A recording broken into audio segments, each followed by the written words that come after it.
I could talk to all the taken children, erase all the separation that was created by CPS systems, and do deep incisions into the heart space of our sisters, and fill them with Tafidi till they grow what they are missing. Listen, her decision may not have been the one you chose. Why she have them babies but can't take care of them though? Then send them off to school with dirty clothes smelling like mold. Her teachers presume her mom's a lazy ratchet hoe.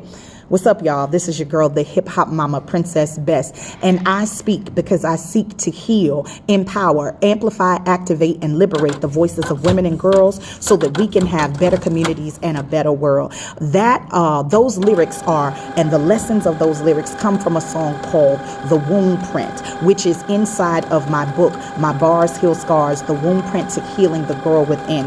And it's based off of every person needs a foundation, right? Every person needs as you say, Jay-Z had the blueprint, Nicki Minaj had the pink print, and the hip hop mama has the womb print. And if you do not have a foundation of love, a foundation of a sense of who you are, then a lot of things can get lost, and you can find yourself living through life, getting to a place before you can have healing.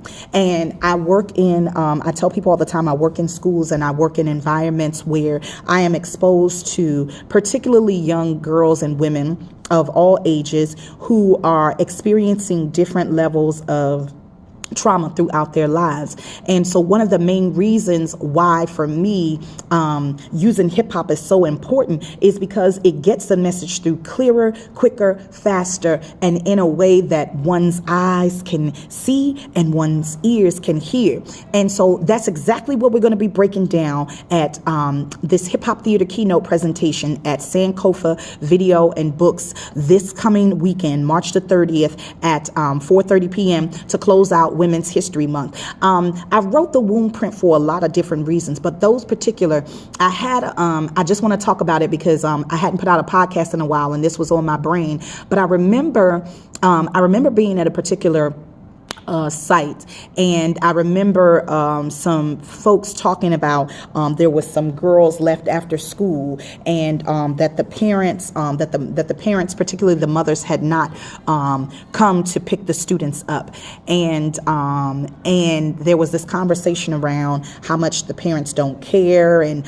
all of this stuff. And while I don't know the situation and I don't know what was true and what wasn't true, what I realized was that in that moment, and they were like, you know what, if their parents are not here by a certain time, we calling Child Protective Services. If their parents aren't here by a certain time, we're calling, Child and Family Services.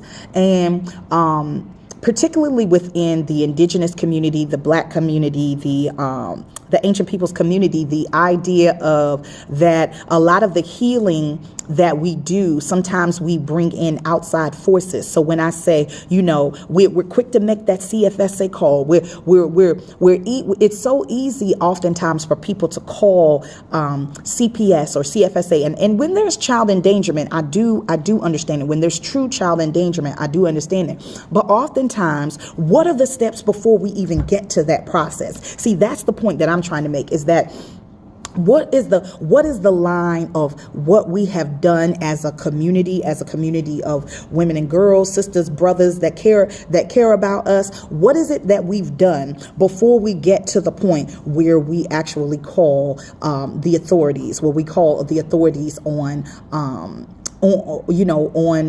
a parent?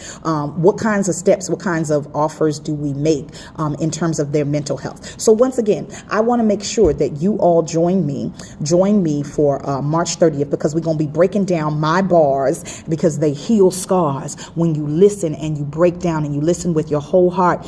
And I'm all about your healing. And so let me spit the rhymes that will help you to heal, empower, amplify, activate, and liberate your voice so that you can share your story, and you can learn how to share your story so that it can be a healing source for yourself and others as you walk in your life. Won't you join me on March 30th? Click the link in my bio. Thank you so much for all of the support on Instagram, Facebook, and Twitter. And got more lessons of lyrics and more motherhood by design. If you're interested in working with me up close and personal, make sure you inbox me or you come out and let's connect live at Sankofa Video and Books, March 30th at 4:30 p.m. Much love. This is your girl, the Hip Hop Mama, Princess Best Speaks. Here's to healing yourself, healing me, healing within, and healing well, baby. Peace.